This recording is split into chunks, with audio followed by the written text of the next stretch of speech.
សាច់រឿងមួយនេះត្រូវបានចែករំលែកដោយប្រិយមិត្តម្នាក់ដែលគាត់មានការងារជាជាង make up ហើយគាត់បំពេញតួនាទីឲ្យគេទេហើយសាច់រឿងមួយនេះបានកើតឡើងនៅក្នុងឆ្នាំ2020និង21ចន្លោះឆ្នាំពីរហ្នឹងជាសម័យកាល COVID សាច់រឿងមួយនេះគឺគាត់ជួបស្រស់តែម្ដងមិនមែនយល់សប្តិនោះឡើយតោះយើងចូលដល់សាច់រឿងរបស់គាត់ទាំងអស់គ្នាកាលនោះគាត់បានធ្វើការនៅសាឡនមួយកន្លែងដែលម្ចាស់សាឡនគាត់មានសាខា2សាខាទី1គឺនៅម្ដុំឥន្ទ្រីខ្មៅចាស់ចឹងឥន្ទ្រីខ្មៅហ្នឹងគឺម្ដុំសាលាចតុមុខហើយសាខាមួយទៀតគឺនៅម្ដុំបឹងត្របែកសាខាដែលគាត់បម្រើការគឺសាខានៅឥន្ទ្រីខ្មៅចាស់នឹងឯង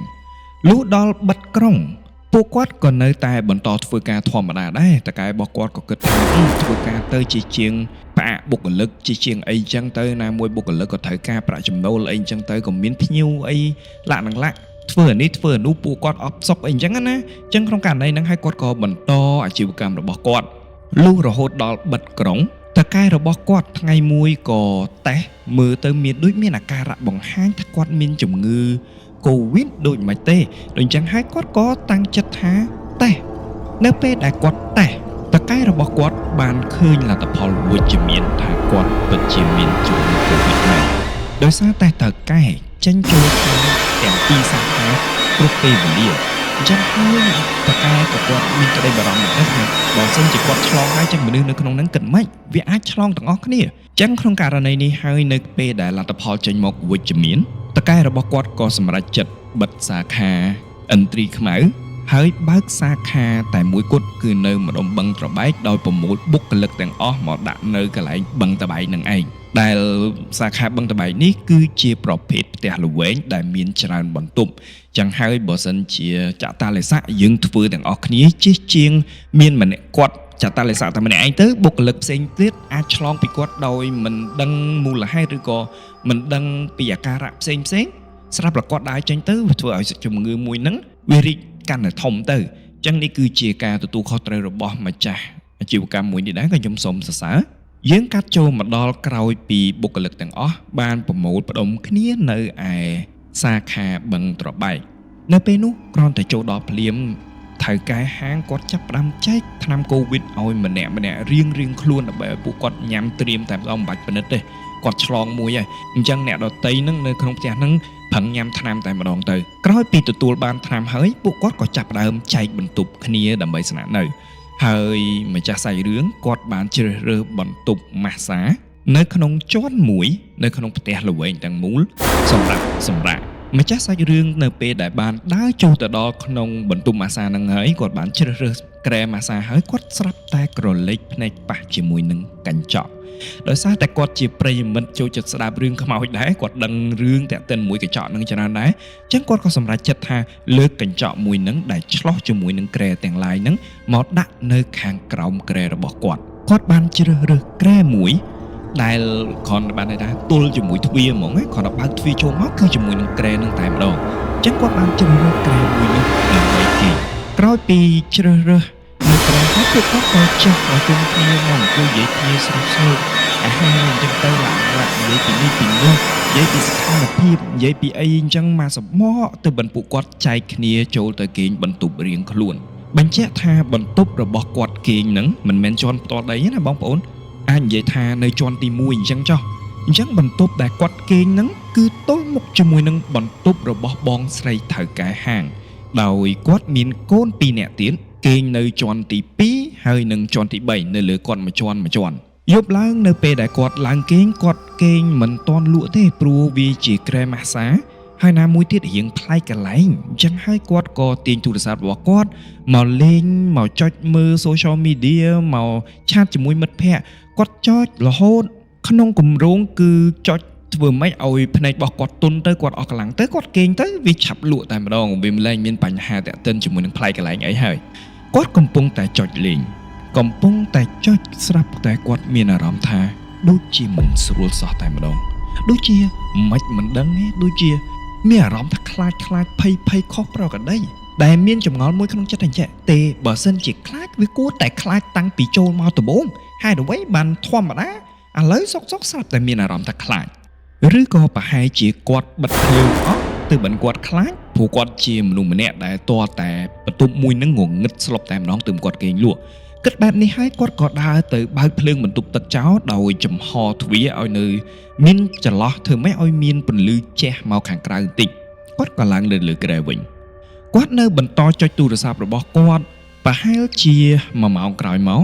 ស្រាប់តែភ្លើងនៅក្នុងបន្ទប់ទឹកលោតចេញពណ៌ក្រហមដូចឈាមតែម្ដងបញ្ជាក់ភ្លើងបន្ទប់ទឹកមួយនេះមិនមែនពណ៌ក្រហមនោះទេប៉ុន្តែហេតុអ្វីបានសុកភ្លើងមួយនឹងវាលោតទៅដូរឧទាហរណ៍ពីពណ៌ខ្មៅទៅពណ៌ក្រហមតើវាជាការចោទអត់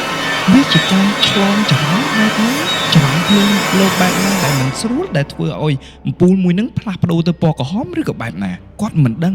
តែគាត់ដឹងត្រឹមថាភ្លើងបន្ទប់ទឹកដែលមិនមែនពណ៌ក្រហមសុកស្រាប់តែលោតទៅជាពណ៌ក្រហមដូចឈាមចឹងនៅពេលដែលភ្លើងនឹងលោតភ្លឹបដូរទៅពណ៌ក្រហមគាត់សម្លឹងមើលដូចរៀងបាសសក់ដែរកំពុងតែសម្លឹងមើលមានចម្ងល់ក្នុងចិត្តនឹងស្រាប់តែអំពូលនឹងលោតភ្លឹបផ្លែតដូចជាអំពូលមួយដែលរៀបនឹងដាច់គឺលោតហើយដាច់តែនេះអត់ដាច់ទេតែនៅលោតបើសិនជាបងប្អូនទាំងអស់គ្នាតើបងប្អូនទាំងអស់គ្នាមានអារម្មណ៍បែបណាដែរបើសិនជាអំពូលធម្មតាលោតយើងរៀងបាសសក់ប៉ុណ្ណាចុះនេះបើជាអំពូលក្រហមទៀតតើបងប្អូននឹងឃើញទស្សនវិជ្ជាមួយនេះទៅជាបែបណាសម្រាប់គាត់ទស្សនវិជ្ជាដែលលោតបែបនេះគាត់ថាហាក់ដូចជានៅក្នុងបន្ទប់ទឹកនឹងវាមានភ្លើងឆេះអញ្ចឹងអំពូលពណ៌ក្រហមលោតភ្លឹបវាដូចជាអណ្ដាតភ្លើងមួយដែលកំពុងតែឆេះនៅក្នុងបន្ទប់ទឹកធ្វើឲ្យគាត់ភ័យខ្លាំងមែនទែន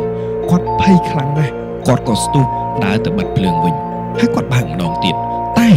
អំពូលនឹងវាមិនមែនដូរបើសិនជាអំពូល LED យើងបិទបើកទៅវាមិនដូរទៅពណ៌ផ្សេងមួយទៀតព្រោះវាមាន3ពណ៌អញ្ចឹងណាតែគាត់បិទបើកហើយអំពូលមួយនេះនៅតែពណ៌ក្រហមឆេះដដែលគាត់ចាប់ផ្ដើមញ័រដៃញ័រជើងខ្លាំងមែនទែនគាត់ប្រឹងរត់មកក្រែវិញដើម្បីប្រឡប់ណាចុចទូរស័ព្ទប្រឡប់កុំខ្វាយខ្វល់មួយអំពូលហ្នឹងអាក្រហមក៏ក្រហមដែរយើងចុចទូរស័ព្ទប៉ុន្តែក្នុងចិត្តរបស់គាត់នៅពេលនេះគឺភ័យខ្លាំងណាស់មួយសន្ទុះក្រោយមកម៉ោងប្រហែលជាមួយយប់គាត់ក៏បានឮសំឡេងមនុស្សប្រុសមនុស្សស្រីប្រហែល 3-4 នាក់នាំគ្នាដើរពីជាន់ក្រោមឡើងទៅជាន់លើហើយចូលបន្ទប់រៀងខ្លួនគាត់គិតក្នុងចិត្តថាប្រហែលពួកគាត់គេមិនលក់ហើយដើរចេញbằngក្រៅអញ្ចឹងណាដើរលេងក្រៅជុំវិញនឹងអីចឹងទៅហើយឥឡូវទៅដើរមកគេវិញគាត់ឮបែបហ្នឹងក៏គាត់មានអារម្មណ៍ថាយ៉ាងហោចណាស់ក៏មានមនុស្សមិនតន់គេងដែរចឹងបើក្នុងករណីមានអីកើតឡើងបន្តិចទៀតគាត់ស្រែកតែមកវើទៅប្រកាសជាមានអ្នកមកជួយបញ្ជាក់ផងដែរថាគាត់គេងនៅពេលនេះគាត់ភ័យចឹងគាត់គេងបើកទ្វារ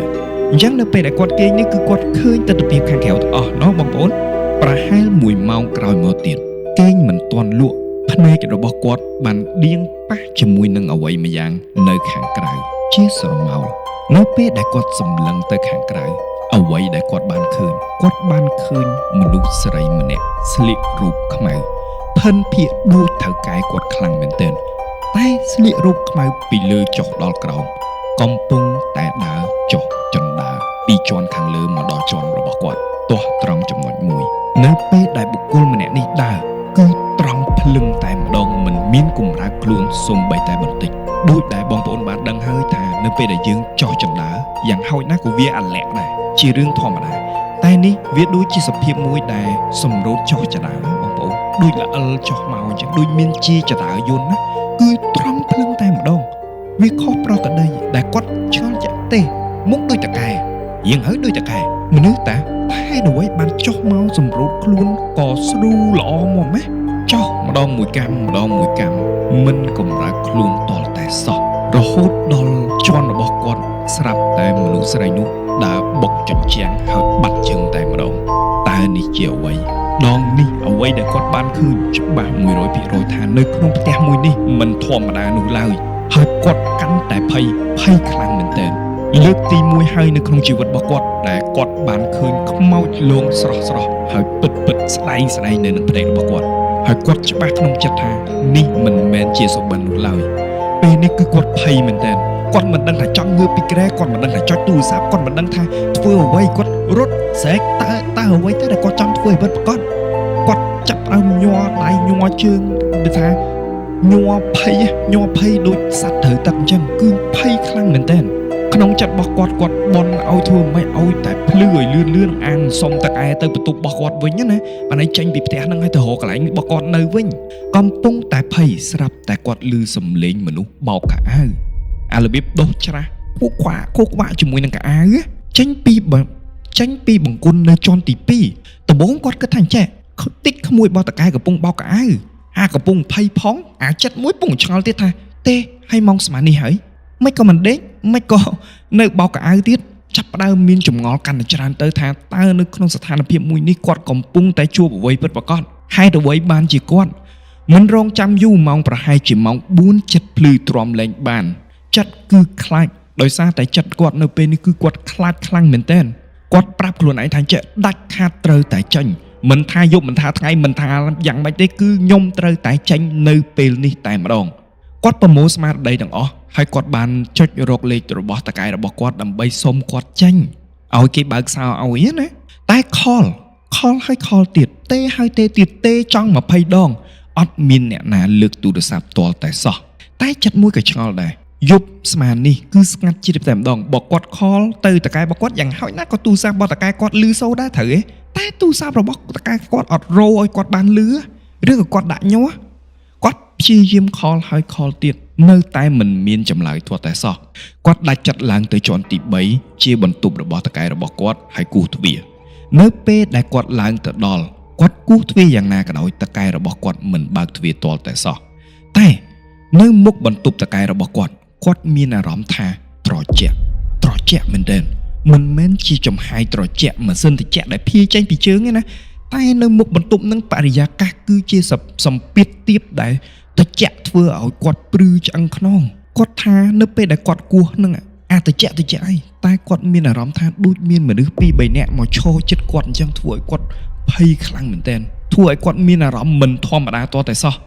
គាត់ក៏លែងគិតថាចេញហើយគំនិតរបស់គាត់ដែលចាក់ចេញនៅពេលនេះត្រូវបានពន្យានៅពេលនេះគឺគាត់ចុះទៅបន្ទប់របស់គាត់គេងវិញគាត់រងចាំរហូតដល់ម៉ោងប្រហែលជា6ភ្លឺម៉ោង7-6ភ្លឺនេះគាត់ក៏ចុះមកខាងក្រោមនៅពេលដែលគាត់ចុះមកខាងក្រោមគាត់ក៏ជួបជាមួយនឹងដៃគូរបស់តកែហើយគាត់ក៏ប្រាប់ដៃគូគាត់ថាចេះបងអើយខ្ញុំសុំសោចាក់មកបើកទ្វារខ្ញុំមកខ្ញុំសុំទៅផ្ទះវិញហើយខ្ញុំអត់គេងនៅហ្នឹងទេដៃគូរបស់តកែបានលឺហើយគាត់ក៏សវេសវារហោសោហើយមកបើកទ្វារឲ្យនៅពេលដែលទៅដល់ក្រោមគាត់ចាប់ផ្ដើមអូសម៉ូតូចេញគាត់ក៏សួរទៅដៃគូរបស់តកែថាចេះបងយប់មិញប្រហែលម៉ោង1អីពួកអញទៅមិនចូលផ្ទះមែនឮសំឡេងអ៊ូអដៃគូរបស់តកែក៏បានឆ្លើយតបមកកាន់គាត់វិញជាចម្លើយមួយនេះអត់ទេខ្ញុំអត់បានចេញទៅណាផងហើយយប់មិញខ្ញុំអត់មានឮសំឡេងអីផងខ្ញុំនៅដល់រៀងយប់ដែរហ្នឹងហើយអ្នកគេងនៅហ្នឹងក៏គេចូលបន្ទប់រៀងខ្លួនតាំងពីយប់អត់ដល់មានអ្នកគេចេញទេម៉ោង1អីអត់មានអ្នកគេចូលមកផងហ្នឹងមួយម៉ាត់នេះធ្វើឲ្យគាត់កាន់តែបាសសក់មួយតង់ទៀតបានចម្លើយប៉ុណ្ណឹងគាត់លែងខ្វល់អីគឺគាត់បញ្ញាប់បញ្ញាលដើម្បីទាញម៉ូតូហើយត្រឡប់ទៅផ្ទះរបស់គាត់វិញថ្ងៃដដែលម៉ោងប្រហែលជា3ល្ងាចគាត់មិនអស់ចិត្តគាត់ក៏ខលទៅតកែរបស់គាត់ផ្ទាល់តែម្ដងនៅពេលដែលខលទៅហ្នឹងដងនេះតកែរបស់គាត់បានលើកហើយគាត់ក៏សួរទៅថាអញ្ចេះបងយំមិញណាខ្ញុំខលទៅបងឯងប្រហែលជា20ដងមិនក៏អត់លើកចឹងតកែរបស់គាត់បានឆ្លើយថាអញ្ចេះអូខ្ញុំអត់មានឮសលេងរោអីផងគាត់ក៏ចឹងតែគាត់បានយករឿងរ៉ាវដែលគាត់បានជួបប្រទះយំមិញនេះទៅប្រាប់ថាមានរឿងអ្វីនៅក្នុងបន្ទប់គាត់បានផ្លាស់ប្ដូរពណ៌អីចឹងទៅហើយផុតពីនឹងគាត់ស្រាប់តែឃើញនារីម្នាក់ចុះពីជណ្ដើរត្រឹមតែមួយម៉ាត់នឹងតកែរបស់គាត់បានកាត់ថាអញ្ចេះម្នាក់ដែលឃើញហ្នឹងគឺរៀងស្ដើងហើយខ្មៅស្អែមខ្ពស់ជាងគាត់បន្តិចទេត្រូវហ៎ហើយមុខមាត់ដូចគាត់អញ្ចឹងហើយស្លៀករូបខ្មៅពីលើដល់ក្រោមត្រូវអត់គាត់ក៏បានប្រាប់ថាហ្នឹងហើយខ្ញុំឃើញម្នាក់ហ្នឹងតកែរបស់គាត់មិនមានសេចក្តីភ័យខ្លាចមិនមានប្រតិកម្មអ្វីមួយដែលជាចម្លើយទេតែជាប្រតិកម្មមួយដែលសើចអារបៀបថាអញ្ចឹងហ៎គាត់សើចដែលធ្វើឲ្យបងម្ចាស់ស្អីរឿងនេះគាត់ថាគាត់លែងឆ្ងល់អីទាំងអស់គ្រាន់តែឮប៉ុណ្្នឹងគាត់ថាប៉ុណ្្នឹងបានហើយបាយតម្លាក់ទូរស័ព្ទនឹងហើយគាត់មានអារម្មណ៍ថាអូយដូចអត់សូវស្រួលសោះគាត់ក៏លើកទូរស័ព្ទខលទៅបងស្រីរបស់តកែគាត់បានរៀបរាប់នៅរឿងរ៉ាវទាំងអស់ដែលបានជួបព្រមទាំងនិយាយថានៅពេលដែលគាត់បានប្រាប់រឿងរ៉ាវនឹងដល់តកែរបស់គាត់បែរជាមិនមានប្រតិកម្មអ្វីចម្លែកតែជាការសើចសប្បាយវិញណាបងស្រីរបស់តកែបានប្រាប់គាត់ថាចេះមិនមែនតែអូនឯងទេដែលបានជួបសូម្បីតែគាត់នឹងក៏ជួបដែរគាត់អង្គុយនៅលើក្រែមួយនៅក្នុងបន្ទប់របស់គាត់ ខែរបស់គាត់ផ្ទាល់នេះវាមានកញ្ចក់ឆ្លោះជាមួយនឹងខែរបស់គាត់ដូចគ្នាគាត់កំពុងតែចុចទូរស័ព្ទអង្គុយសំយងជើងចុះមកខាងក្រោមនៅពេលដែលគាត់ចុចទូរស័ព្ទជាមួយទល់មុខកញ្ចក់ហ្នឹងគាត់ដៀងភ្នែកទៅមើលកញ្ចក់គាត់មិនមែនឃើញតែជើងមួយគូទេតែគាត់ឃើញជើងរហូតដល់2គូទាំងក្រែមួយនេះគឺគាត់អង្គុយតែម្នាក់ឯងមួយគូគឺជាជើងរបស់គាត់ហើយអាមួយគូទៀតហ្នឹងគឺជាជើងរបស់កូនក្មេងមួយយប់ហ្នឹងគឺគាត់គេងមិនលក់ទាល់តែសោះពេលនោះហើយដែលគាត់បញ្ចប់កិច្ចសន្ទនាហើយគាត់ទ្រាំលែងបានណាគាត់ក៏លើកទូរស័ព្ទទេទៅតកែរបស់គាត់ដើម្បីសួរឲ្យដឹងហេតុផលថាមានរឿងអ្វីកើតឡើងហេតុអ្វីបានគាត់និយាយប្រាប់រឿងរ៉ាវរបស់ពិសោធន៍របស់គាត់ដែលបានជួបតែតកែរបស់គាត់បែរជាមានប្រតិកម្មធម្មតានៅពេលដែលគាត់សួរដេញដោលថាមានរឿងអ្វីកើតឡើងនៅក្នុងផ្ទះនេះថៅកែរបស់គាត់បានប្រាប់គាត់បែបនេះគាត់បានប្រាប់ថានៅក្នុងហាងមួយនេះមានព្រលឹងទាំងអស់4នាក់ប្រុស1ស្រី3ជាន់ផ្ទាល់ដី1ហើយជាន់ខាងលើទាំងអស់មាន3វាស៊ីមន្ត្រីជាមួយនឹងអ្វីដែលគាត់បានជួបត្រង់ចំណុចថានៅពេលដែលគាត់ឈរនៅមុខបន្ទប់របស់តកែរបស់គាត់មានអារម្មណ៍ថាមានមនុស្ស2-3នាក់កំពុងតែឈរពីក្រោយខ្នងរបស់គាត់គឺស៊ីគ្នាតែម្ដងថៅកែរបស់គាត់បញ្ជាក់ថាអញ្ចឹងព្រលឹង4នាក់ហ្នឹងមានព្រលឹងមួយកាចជាងគេដែលធ្វើឲ្យម្ចាស់សាច់រឿងនេះវាកាន់តែមានចម្ងល់មួយទៀតថាហើយបើផ្ទះហ្នឹងមានខ្មោចហើយទឹកមិនក៏នៅតែនៅបានរហូតដល់គាត់បានដឹងថាថៅកែរបស់គាត់គឺចូលចិត្តរកគូមែនតើជាពិសេសរកគូធ្វើស្នេហ៍ព្រោះតកែរបស់គាត់មានដៃគូច្រើនអានេះរឿង private របស់គេទេខ្ញុំអត់ចង់ចូលស៊ីជម្រៅអីទេតែដឹងត្រឹមថាគាត់មានដៃគូស្នេហាច្រើនហើយការធ្វើស្នេហ៍នេះក៏ដើម្បីទាញភ្ញៀវទាញអីដែរត្រង់ចំណុចមួយគឺគាត់មានចិញ្ចឹមតុក្កតាក្មេងស្រីមួយទៀតដែលគាត់ធ្លាប់ឃើញម្ដងគត់ហើយគាត់ភ័យខ្លាំងមែនតើរបៀបបើកទ្វារដោយចៃដន្យរកតកែរកអីចឹងណាបើកទ្វារចូលក្រាក់ទៅស្រាប់តែឃើញតុក្កតាគុណស្រីអញ្ចឹងណាហើយគាត់ភ្ញាក់ខ្លាំងមែនតើព្រោះនៅពេលដែលគាត់ឃើញតុក្កតាមួយហ្នឹងដូចកំពុងតែស្រឡឹងមករកគាត់វិញនិយាយរួមដូចមនុស្សពិតហើយនេះគឺជាបទពិសោធន៍ទាំងមូលដែលគាត់បានជួបប្រទះនៅក្នុងហេតុការណ៍ដែលគាត់ស្នាក់នៅសាខាមួយទៀតដែលជារបស់ម្ចាស់ហាងដែលជាតកែរបស់គាត់ដូចគ្នាអញ្ចឹងយ៉ាងម៉េចដែរបងប្អូនទាំងអស់គ្នាសម្រាប់សាច់រឿងមួយនេះសម្រាប់ខ្ញុំជឿជាក់ថាសាច់រឿងមួយនេះជាសាច់រឿងពិតដោយសារតែមានបងប្អូនមួយចំនួនដែលគាត់ប្រកបអាជីវកម្មណាគាត់ស្វែងរកផ្នែកអបិយជំនឿតែមិនមែនអបិយជំនឿបែបធ្វើបុណ្យធ្វើទានដែលខ្ញុំតែងតែលើកដំកើងឲ្យបងប្អូនទាំងអស់គ្នាធ្វើទេតែបែរជាអាគមអូមអាមដាក់ស្នេហ៍ហៅភ្ញៀវអីចឹងទៅហើយអាការដាក់ស្នេហ៍ហ្នឹងបងប្អូនគិតមើលថាយកស្អីទៅដាក់ស្នេហ៍វាមានអីជាងឆ្ងាយពីរឿងប្រើខ្មោចប្រើព្រាយហ្នឹងវាអត់មានទៅណាឆ្ងាយទេខ្ញុំក៏មិនថាខុសដែរឲ្យតែបងប្អូនយល់ថាធ្វើទៅវាបានផលធ្វើទៅវាចម្រើនដល់បងប្អូនអាហ្នឹងក៏ទៅតាមហ្នឹងទៅមិនមានខុសមិនមានត្រូវទេអ្វីសិតតែជាជំរឿនរបស់បងប្អូនទេតែគ្រាន់តែរឿងនេះជារឿងពិតហើយជាពិសេសដាក់តុក្កតាអីសម្រាប់ខ្ញុំគឺខ្ញុំខ្លាចតុក្កតាហ្នឹងខ្លាំងមែនទែនខ្ញុំអត់ចូលចិត្តតាំងពីដើមមិនថាមានព្រលឹងមិនថាគេដាស់មិនថាគេចាយន់មិនថាជាតុក្កតាធម្មតាគឺតុក្កតាប្រភេទហ្នឹងបងប្អូនដឹងហើយថាខ្ញុំនិយាយតុក្កតាអីគេគឺតុក្កតាប្រភេទហ្នឹងគឺខ្ញុំខ្លាចមែនទែនគួរឲ្យខ្លាចវាដូចកូនក្មេងពេកណាហើយមានបងប្អូនមួយចំនួនគាត់ប្រើតុក្កតាហ្នឹងដើម្បីហៅភ្ញៀវហៅអីចឹងទៅអានេះក៏ជាជំរឿនរបស់បងប្អូនដដែលមិនមានខុសមិនមានត្រូវតែសម្រាប់ខ្ញុំរស់នៅក្នុងបទពិសោធន៍របស់គាត់ដែលខ្ញុំឃើញទស្សនវិជ្ជាផ្លាស់ប្ដូរភ្លើងពូលហើយមានមនុស្សស្រីមួយដើរចុះមកបុកអញ្ចាំងបាត់ណាអូបងប្អូនហើយសាហាវមែនតើជាស្ថានភាពមួយដែលមិនដឹងថាធ្វើអ្វីឲ្យត្រូវមិនដឹងថាចង់ចុះមិនដឹងចង់រត់មិនដឹងថាធ្វើម៉េចឲ្យត្រូវវាអត់អាចវាជាសភាពមួយដែលស្លន់ស្លោខុសប្រក្រតីមិនធម្មតាទាល់តែសោះហើយនេះគឺជាសាច់រឿងទី1នៃកម្មវិធីរបស់យើងនៅក្នុងថ្ងៃនេះយើងចូលដល់សាច់រឿងមួយទៀតដែលជាសាច់រឿងរបស់ប្អូនស្រីម្នាក់ដែលបានចែករំលែកមកក្នុងរដូវកាល Halloween ពេលនោះគាត់បានរៀននៅសាលាមួយដែលមានឈ្មោះល្បីមែនទែនហើយគាត់បានព័ត៌មានថាសាលានេះកាលពីមុនគឺជាមន្ទីរពេទ្យហើយត្រូវបានម្ចាស់សាលាឃើញអាគារនេះទំនងក៏ទិញយកអាគារនេះឲ្យផ្លាស់ប្ដូរក្លាយទៅជាសាលាអញ្ចឹងបញ្ជាក់ពីស្ថានភាពសាលាថាបើសិនជាបងប្អូនបានចុះឈ្មោះរៀននៅសាលាមួយនេះនៅអាគារមួយនេះថ្ងៃទី1ដែលបងប្អូនទៅដល់គឺចាំបាច់ត្រូវឡើងទៅជាន់ទី9ដើម្បីទទួលយកនៅការធ្វើបទបង្ហាញដោយប្រាប់ថាអូថ្ងៃរៀនថ្ងៃណាកម្មវិធីសិក្សាថ្នាក់ទីប្រមាណនៅជាន់ណាលក្ខណៈបន្ទប់ណាជាបន្ទប់អីអ្វីដែលសំខាន់ជាព័ត៌មានលម្អិតព័ត៌មានឧទាហរណ៍ថាបើមានគ្រោះហានិភ័យអីនៅក្នុងសាលាតើរត់ទៅផ្លូវណាលក្ខណៈគឺទទួលព័ត៌មាននឹងការធ្វើបទបង្ហាញបែបហ្នឹងឯង សិស្សទាំងអស់មិនថាថ្នាក់ទីប៉ុន្មានទេថ្ងៃទី1ត្រូវឡើងទៅជាន់ទី9ទាំងអស់គ្នាជាសាលធំមួយដែលគេយកមួយជាន់នឹងមកធ្វើជាសាលដើម្បីធ្វើបទបង្ហាញមួយនេះឯងនៅពេលដែលគាត់បានចូលទៅដល់នៅក្នុងថ្ងៃទី1នោះនៅពេលដែលគាត់កំពុងតែអង្គុយស្ដាប់ការធ្វើបទបង្ហាញរបស់លោកគ្រូអ្នកគ្រូណាកំពុងតែអង្គុយស្ដាប់នឹងមិត្តភ័ក្តិរបស់គាត់ម្នាក់ដែលអង្គុយជាប់គាត់តែម្ដងស្រាប់តែកេះហើយនិយាយប្រាប់គាត់ថាអញ្ចឹងណែនៅជាន់ទី7ណាក្នុងសាលាមួយហ្នឹងមានអាសនៈដំបូងគាត់គិតថាអញ្ចឹងអត់អីទេអាសនៈក៏អាសនៈទៅអានឹងជើងធម្មតាបើប្រជាពលរដ្ឋខ្មែរមានបងប្អូនជាពិសេសអ្នករស់ស៊ីហ្នឹងភាគច្រើនតែងតែមានអាសនៈអញ្ចឹងជើងធម្មតាឥឡូវនេះយើងកាត់ចូលដល់ពេលវេលា Halloween វិញណាអញ្ចឹងដូចបងប្អូនបានដឹងហើយថាប្រទេសរបស់យើងគឺសម្របសម្រួលមែនទែនជាមួយនឹងប៉ុនមិនថាថ្នាក់ជាតិមិនថាអន្តរជាតិទេហើយជាពិសេសតាមសាលាគឺតែងតែប្រារព្ធមិនថាចូលឆ្នាំចិន Halloween ស្អីគឺធ្វើទាំងអស់អញ្ចឹងក្នុងករណីនេះហើយសាលារបស់ប្អូនស្រីក៏ដូចគ្នាដែរគឺបានរៀបចំកម្មវិធី Halloween គ្រូរបស់គាត់បានចាត់តាំងឲ្យថ្នាក់របស់គាត់ជាអ្នករៀបចំសាលាទាំងមូលតែម្ដងរៀបចំកម្មវិធីរៀបចំដំណើរទាំងអស់នៅក្នុងថ្ងៃ Halloweenក្រោយទទួលបានការចាត់តាំងនេះហើយពួកគាត់ក៏ពិភាក្សាគ្នាថាអូយើងត្រូវធ្វើអីគេខ្លះជាន់ណាត្រូវតុបតែងរបៀបម៉េចតើយើងគួរតែ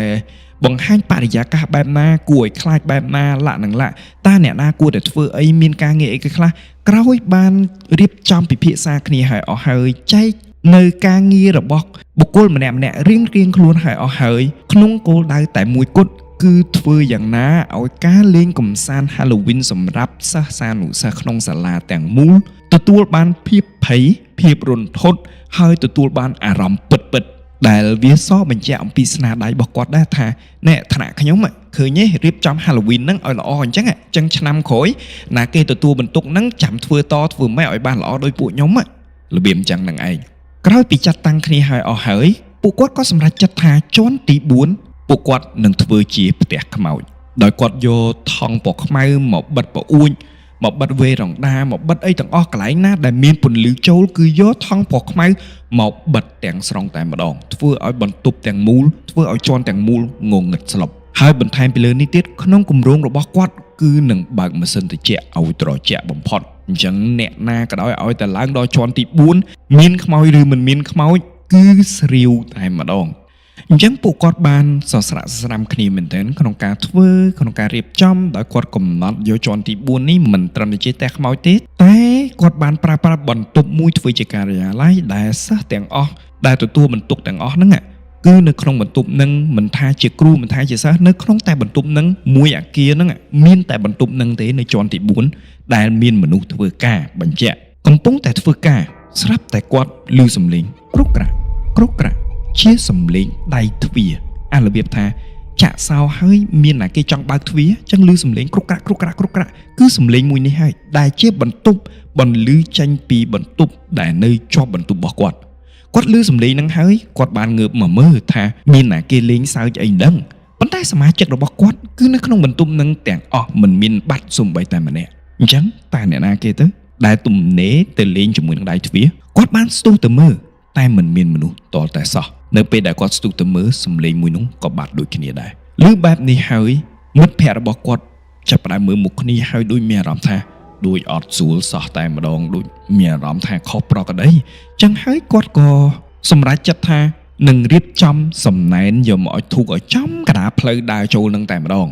គិតបែបនេះហើយម្នាក់ក៏ស្ទុះទៅរកទិញផ្លែឈើរកធូបរកទៀនអីចឹងទៅ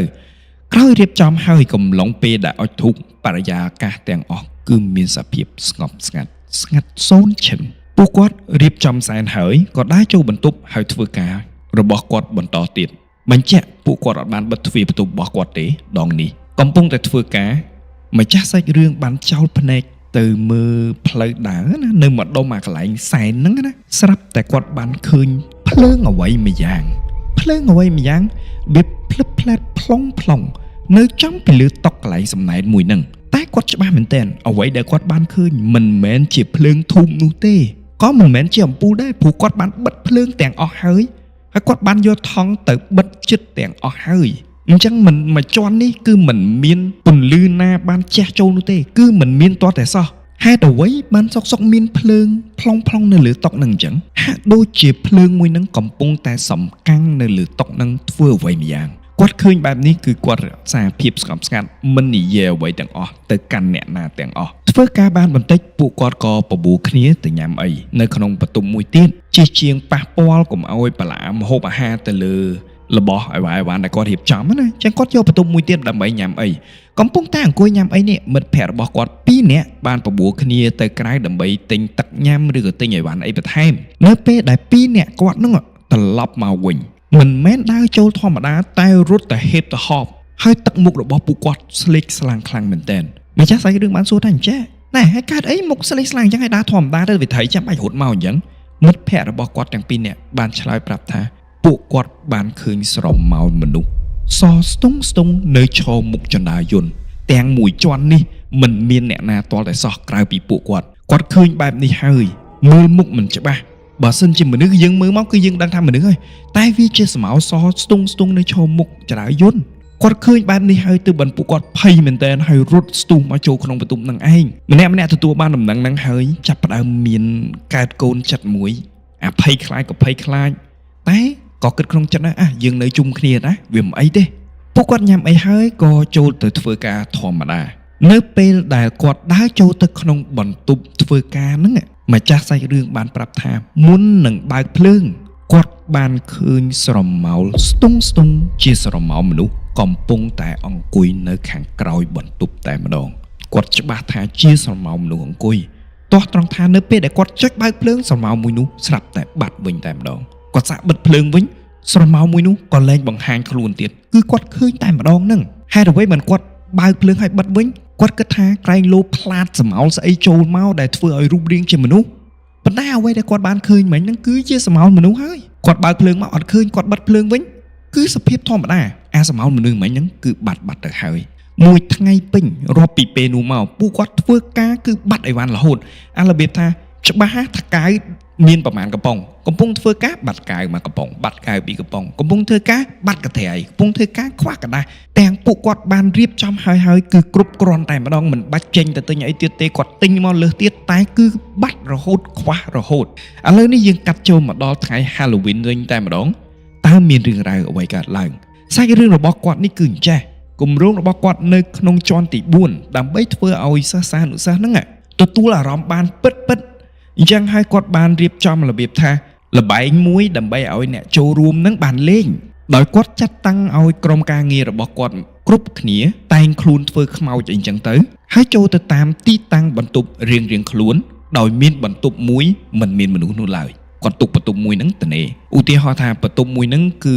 បន្ទប់លេខ12ចុះថាបន្ទប់អញ្ចឹងចុះអញ្ចឹងនៅពេលដែលគាត់ប្រាប់ទៅក្រុមការងាររបស់គាត់គឺដាក់ច្បាប់យ៉ាងតឹងរឹងថាហាមប៉ះពាល់អ្នកលេងកុំឲ្យគេខ្លាចគ្រាន់តែឈរឲ្យស្ងៀមទៅបានហើយដោយម្នាក់មានបាល់អញ្ចឹងក្នុងករណីនេះហើយអ្នកដែលចូលលេងគឺត្រូវការដើរស្វែងរកទៅតាមបន្ទប់នីមួយដើម្បីយកបាល់ចេញពីខ្មោច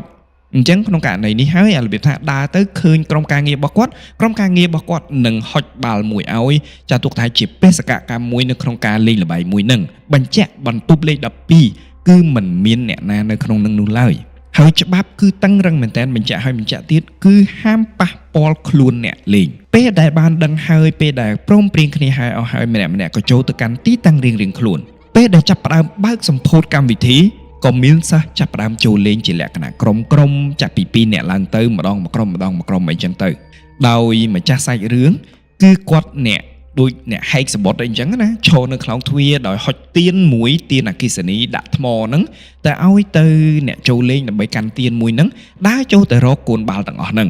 នៅពេលដែលហុចទៀនអគ្គិសនីហ្នឹងហើយម្នាក់ក៏ចាប់ផ្ដើមចូលលេងទាស់ត្រង់ចំណុចមួយឲ្យតែគាត់ចម្លែកមែនតើឲ្យតែសិស្សណាចូលដល់បន្ទប់លេខ12ហ្នឹងដើរដល់បន្ទប់ហ្នឹងគឺឮសំឡេងស្រែកអារបៀបស្រែកភ័យអារបៀបស្រែកដូចឃើញខ្មោចមែនតើណាអញ្ចឹងហើយនៅពេលដែលម្នាក់រត់ចេញមកក៏គាត់តែងតែសួរថាមានរឿងអីកើតឡើងមិនក៏ស្រែកអញ្ចឹងអ្នកលេងម្នាក់ណាក៏ដូចគ្នាដែរតែងតែប្រាប់គាត់ថាអញ្ចឹងមានគេលុកចាប់ជើងពួកគាត់ម្ចាស់សាច់រឿងបានឮបែបហ្នឹងម្ដងជាម្ដងតែងតែស្រែកប្រាប់ថាណែណាគេលេងអីឈួតអញ្ចឹងមិនតែចាប់ជើងគេអញ្ចឹងហើយក្រុមការងាររបស់គាត់នៅតាមបន្ទប់តែងតែស្រែកថាអត់មានទេមានអាណាប៉ះក្រោយគាត់មកប្រជុំគ្នា មកស្ដីឲ្យមកប្រាប់មកពមៀនដងណាក៏ដោយក៏មិនមានអ្នកណាទទួលកំហុសដែរដោយម្នាក់ប្រកាន់ខ្លួនត្រូវហើយបញ្ជាក់ច្បាស់មែនទេថាមិនបានប៉ះពាល់ខ្លួនទាល់តែសោះចង់ស្បត់ក៏បានដែរអញ្ចឹងហើយទើបគាត់ចាប់ផ្ដើមសួរថាតើមានអ្នកណាគេនៅក្នុងបន្ទប់លេខ12នឹងអត់អ្នកនៅក្នុងទួលនីតិទាំងអស់គឺមិនមានអ្នកណានៅក្នុងបន្ទប់លេខ12នោះឡើយជាបន្ទប់ទទេតែគ្រប់ពេលដែលអ្នកលេងទាំងអស់ចូលទៅបន្ទប់លេខ12គឺតែងតែទទួលបានអារម្មណ៍មួយដែលគេចាប់ជើងពេលចប់កម្មវិធីនេះហើយពួកគាត់ក៏ចាប់ផ្ដើមប្រមូលអីវ៉ាន់ហើយគាត់ចាប់ផ្ដើមមកត្រឡប់មកផ្ទះវិញហើយគាត់ក៏បានឆាតនៅក្នុងក្រុមជជែកគ្នានៅក្នុងក្រុមថាតើមានរឿងអ្វីកើតឡើង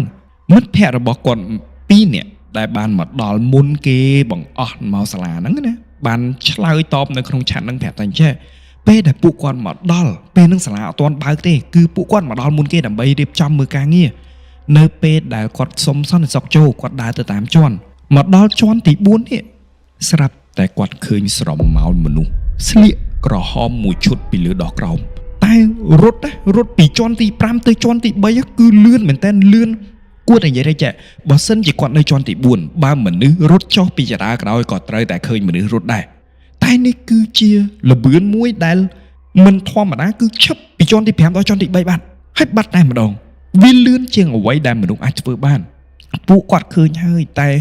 មិនហ៊ានប្រាប់អ្នកណាទេខ្លាចគេខ្លាចហើយនៅក្នុងអំឡុងពេលកម្មវិធីនេះក្រៅពីម្ចាស់សាច់រឿងម្នាក់ណាក៏ប្រាប់ដែរថានៅក្នុងជាន់ពួកគាត់ហ្នឹងម្នាក់ណាក៏ឃើញដែរម្ដងម្នាក់គឺតែងតែឃើញសំហោលហូតឆ្វេងឆ្វាយនៅក្នុងលបឿនមិនមែនជាលបឿនធម្មតាមិនមែនជាលបឿនប្រក្រតីតែជាលបឿនដែលមនុស្សមិនអាចធ្វើបានអ្នកណាក៏ឃើញដូចគ្នាដែរនេះគឺជាសាច់រឿងរបស់ប្អូនស្រីហើយនេះគេហៅថារៀបចំ Halloween ណារៀបចំ Halloween វាប៉ះចំគេថារៀបចំតែមនុស្សទេតែ free ព្រលឹងណាតើរឿងនេះអាចទៅរួចទេខ្ញុំថាអាចទៅរួចក្នុងករណីអ្វីបងអូនស្រីបានផ្ញើរូបមួយនឹងឲ្យខ្ញុំមើលដែរដែលខ្ញុំអត់ចែករំលែកជាមួយបងប្អូនទេតែនៅក្នុងរូបនោះដែលគាត់បានថតមកខ្ញុំក៏បានឃើញស្រមោលហើយខ្ញុំក៏បានឃើញពន្លឺដែលមិនមែនជាពន្លឺអំពូលនៅពីលើតុសំណែនមួយនឹងដែរវាច្បាស់ពេកណាហើយហាក់ដូចជាមានស្រមោលមនុស្សជាទម្រង់មនុស្សនៅឈរពីមុខតុមួយហ្នឹងហើយខ្ញុំបានសួរទៅបងអូនស្រីណាថាមានណាគេឈរអត់បងអូនស្រីក៏បានឆ្លើយដែរថាអត់មានណាគេឈរទេពេលដែលថតហ្នឹងគឺតុទទេតែម្ដងទាំងខ្ញុំបានឃើញខ្លួនឯងផ្ទាល់អញ្ចឹងក្នុងករណីនេះហើយខ្ញុំមិនអាចចែករំលែកបានព្រោះបើសិនខ្ញុំចែករំលែកបងប្អូនទាំងអស់គ្នានឹងដឹងថាសាលាមួយណាអីមួយណាហើយវាអាចប៉ះពាល់ជាមួយនឹងអាជីវកម្មរបស់គេអញ្ចឹងបើសួរបកឃើញថាតើវាអាចទៅរួចទេដែលរៀបចំ Halloween ហ្នឹង free ព្រលឹងវាអាចទៅរួចក្នុងករណីទី1ដែលក្នុងអាគារនេះតែម្ដងវាមានព្រលឹងស្រាប់ព្រោះដោយបងអូនសេរីបានបញ្ជាក់អញ្ចឹងថាអាគារមួយនេះជាអាគារពេទ្យហើយអាគារពេទ្យបងប្អូនដឹងស្រាប់ហើយថាមានអ្នកឈឺ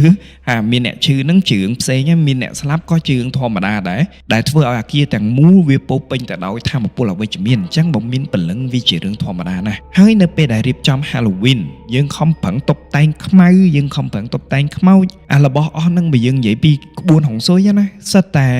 រឿងគេថាម៉េចវាតាក់ទាញវាឆ្វាក់វាទាញចូលទៅក្នុងផ្លូវនឹងតែម្ដងអញ្ចឹងវាហាក់ដូចជាបើសិនជាកន្លែងនឹងមួយមានខ្មោចណាមានព្រលឹងមានអីអញ្ចឹងដូចបើកដៃឲ្យគេអញ្ចឹង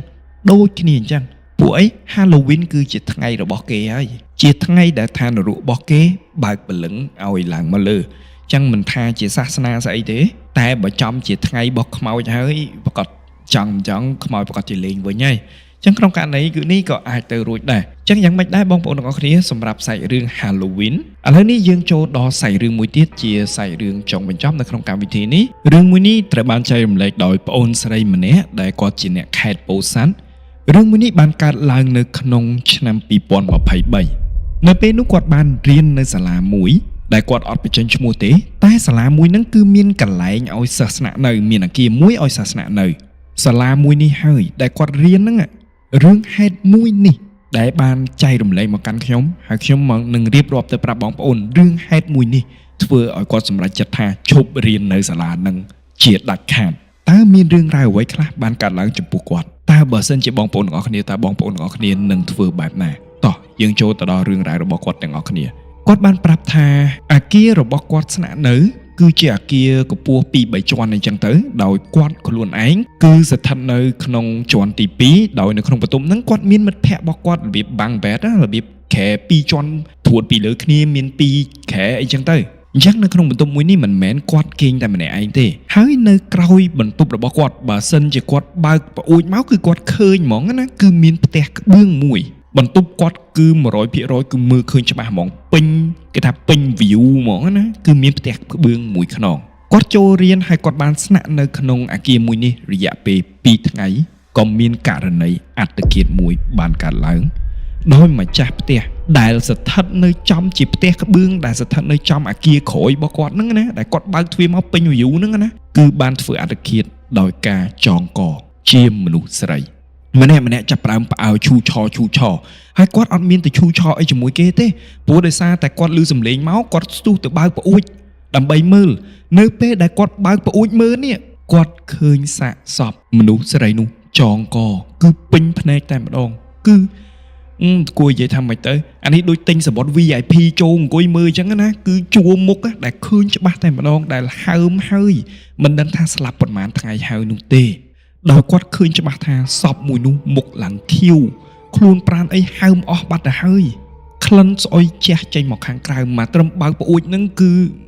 វាជះហ្មងវាជះបណ្ដាលគាត់ហ្មងណាក្រោយពេលដែលមនុស្សម្នាក់បានឈូឆហើយបានដកសាកសពនោះចេញមកហើយក៏បានធ្វើបុណ្យតាមប្រពៃណី3ថ្ងៃក្រោយមកស្រាប់តែគាត់ឮពីមាត់មួយទៅមាត់មួយអ្នកនៅជិតខាងអ្នកនៅជាមិត្តភ័ក្តិរបស់គាត់អីហ្នឹងតែងតែនាំគ្នានិយាយតាក់ទិនជាមួយរឿងខ្មោចចងកហ្នឹងដល់គេថាគេងឲ្យស្រួលបួលប្រយ័ត្នខ្មោចនឹងមកលង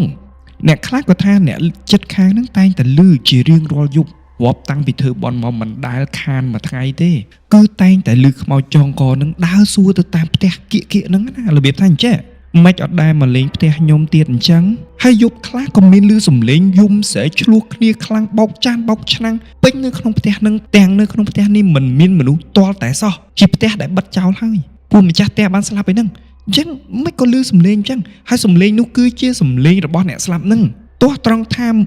ឮសួរឆ្លោះគ្នាដូចឆ្លោះគ្នាមែនតើអញ្ចឹងតែឆ្លោះគ្នាតែឯងអត់មានអ្នកណាឆ្លើយតបជាមួយគាត់ទេគឺគាត់ឆ្លោះគ្នាតែឯងស្រែកយំតែឯងឆ្លោះគ្នាស្រែកវោកវាក់តែឯងនៅក្នុងផ្ទះនឹងឯង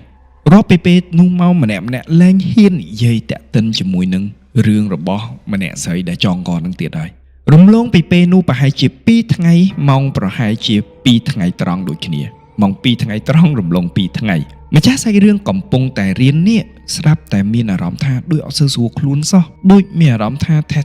ថាចង់សន្លប់វល់មុខគាត់ក៏ប្រាប់លោកគ្រូអ្នកគ្រូហ្នឹងដែលបង្រៀននៅក្នុងបន្ទប់របស់គាត់ហ្នឹងប្រាប់ថាសុំចេញមុនម៉ោងដើម្បីទៅគេងព្រោះគាត់មានអារម្មណ៍អត់ស្រួលទេលោកគ្រូអ្នកគ្រូហ្នឹងគាត់ក៏មិនដឹងថាលោកគ្រូឬក៏អ្នកគ្រូទេក៏បានអនុញ្ញាតឲ្យគាត់មើលទៅដូចមុខរបស់គាត់ស្លេកស្លាំងប្របេមាត់របស់គាត់ចាប់ផ្ដើមលែងក្រហមអញ្ចឹងទៅអញ្ចឹងមើលទៅដូចអត់ស្រួលខ្លាចមានបញ្ហាអីក៏ឲ្យគាត់ទៅសម្រាកនៅក្នុងបន្ទប់របស់គាត់ទៅគាត់ទទួលបានការអនុញ្ញាតនេះហើយគាត់ក៏ដើរទៅបន្ទប់របស់គាត់ភ្លាមនៅពេលដែលគាត់បើកទ្វារចូលបន្ទប់អ្វីដែលគាត់បានឃើញគឺមានមនុស្សស្រីម្នាក់សក់វែងពាក់អាវពណ៌សអង្គុយបែរខ្នងមកកាន់គាត់អង្គុយនៅគ្រែជាន់លើមិនមែនជាគ្រែរបស់គាត់ទេណាគ្រែម្លងគាត់អីចឹងទៅអង្គុយនៅជាន់លើហ្នឹងណាបែរខ្នងមកកាន់គាត់ឃើញអញ្ចឹងគាត់គិតថាមិត្តភក្តិរបស់គាត់ក៏ស្រីសួរថាអញ្ចឹងមិនអត់ទៅរៀនអញ្ចឹងអត់ស្រួលខ្លួនដែរមែនម្នាក់នឹងមិនបានឆ្លើយតបអ្វីមកកាន់គាត់តតែសោះតែជាការបង្ហាញសកម្មភាពមួយដែលក្រវីក្បាលតិចបងប្អូនសម័យសាក់មើលអង្គុយនៅជាន់អាខែ2ជាន់ហ្នឹងអង្គុយខាងលើអង្គុយបែរខ្នងសំយងជើងចុះមកខាងក្រោមសក់វែងខ្លាំងមែនតើហើយក្រវីក្បាលមកកាន់គាត់តិចដោយមិនបែរខ្លួនមកនោះទេមិនបែរក្បាលមកនោះទេឃើញតែពីខាងក្រោយហើយក្រវីក្បាលតិចរូបភាពមួយដែលសំបីតែខ្ញុំក៏ញាក់សាច់ដែរគាត់ឃើញសំយងជើងតែឯងចឹងទៅគាត់ឃើញមិនឆ្លើយតបមកកាន់គាត់អញ្ចឹងគាត់ក៏និយាយលេងថាឥឡូវរឹកពៀណា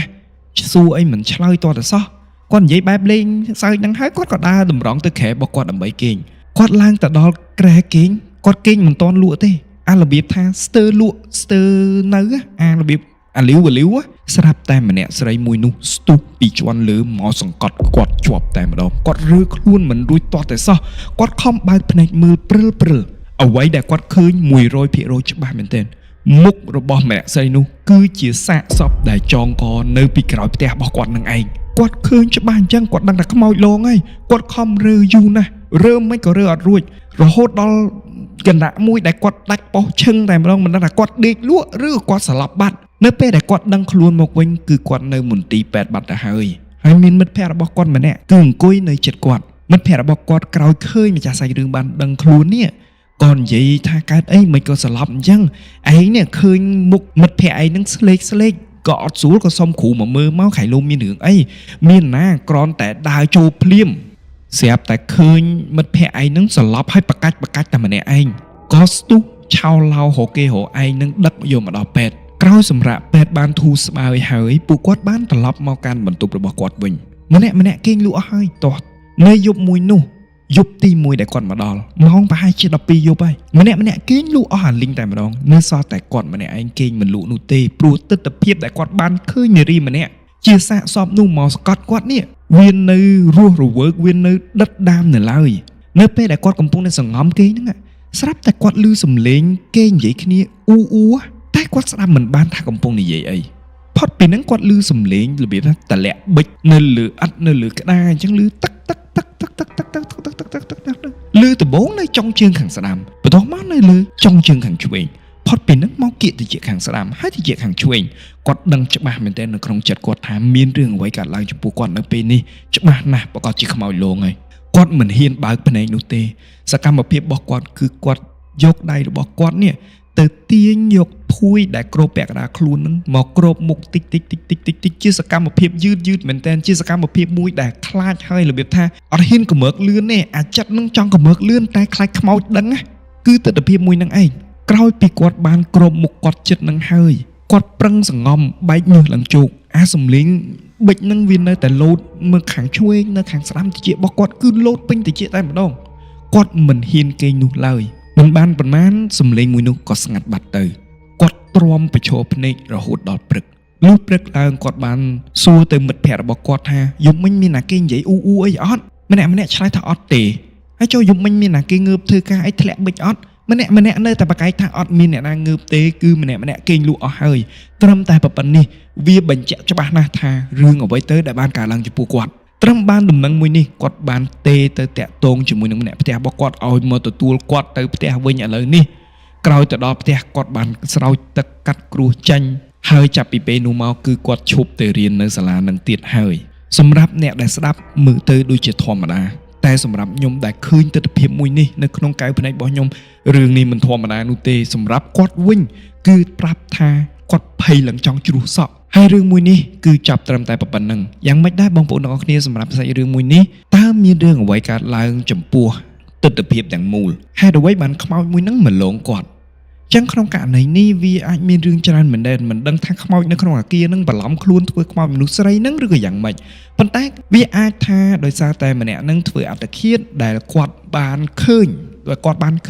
អញ្ចឹងហើយក៏ម្នាក់ស្រីហ្នឹងលើកថាស្លាប់ទាំងមិនទាន់អស់កំហឹងមិនទាន់អស់អាឃាតណាព្រោះមនុស្សធ្វើអត្តឃាតណាលុះត្រាតែមានរឿងរ៉ាវអីដែលដិតជាប់អារម្មណ៍ដែលធ្វើឲ្យគាត់គិតខ្លីហើយរឿងរ៉ាវមួយហ្នឹងទោះដង្ហើមចុងក្រោយក៏គាត់នៅតែគិតដែរវាមិនមែនជាការស្លាប់ដោយការអស់បុណ្យតែវាជាការបញ្ចប់អាយុសង្ខាររបស់ខ្លួនឯងដោយទង្វើរបស់ខ្លួនឯងចឹងក្នុងករណីមួយនេះវាប្រកាសជាមានរឿងរ៉ាវអីដិតនៅក្នុងខួរក្បាលរបស់គាត់ធ្វើឲ្យព្រលឹងរបស់គាត់វិលនៅកន្លែងហ្នឹង